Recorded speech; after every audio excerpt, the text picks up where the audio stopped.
د پبجي انټرنیټي لوبه افغانستان ته هم ورسېده. په سلامونو او نیکو هیلو مو هرکلی کوم. الله دې وکړي چې روغ او جوړ به اوسئ. د پبجي انټرنیټي لوبه په نورو هیوادونو کې ډیر مینوال لري او اوس افغانستان ته هم ورسېده. دغه اکشن گیم په آنلاین ډول لوبول کیږي او کاروونکي یې په انفرادي یا ډلهییز توګه یو مهال میدان ته ننوتی شي. 100 کسان په یوه وخت کې د یوې جزیرې نه د الوتکې په واسطه یو ځای ته وړل کیږي. کله چې د فراشوټ په مرسته ځمکې ته ښکته کیږي نو د وسلو په لټه کې کیږي او په جګړه اخته کیږي. هر څوک یا هر ټیم چې د میدان په پای کې ژوندی پاتې شو د لوبې ګټونکی دی. یا د لوبه څو مهم داسې ښه والی لري چې تر اوسه په نورو ګیمونو کې نه دی لیدل شوي. یو لوبونکی کولی شي د نړۍ په هرې برخې کې خپل ملګري د دې لوبې لوبولو ته دعوت کړي. کله چې یو ځای شول یوه ډله جوړوي او سیالۍ پیلوي.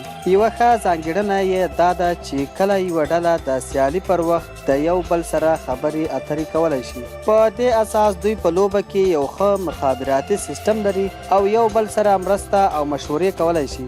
افغان ځوان نوید پارس چې په کابل کې دغه لوبه کوي وایي د زیرکو ټلیفونونو لوبې د انسان ذهن ته ګټه لري او هغه هوښیاروي. پبجي هم یو له همدې لوبو څخه ده چې نوي بازار کې مشهوره شوې ده، خو په دې شرط چې یو کس له حده ډیر پر ځان اخته نه کړي، کنه نو وخت یې ضایع کیږي. بل ځوان معیز امیري وایي دغه گیم لوبوم او له دې سره خپل نور فعالیتونه او مطالعه هم کوم او زیاتوي چې د دې گیم په واسطه مونږ کولی شو چې نورې ژبې هم زده کړو. په نړیواله کچه د پبجي گیم اوس مهال ګڼ شمېر لوبونکي لري. لوبونکو د دې لارې څخه له یو بل سره ډېرې ښې اړیکې جوړې کړي.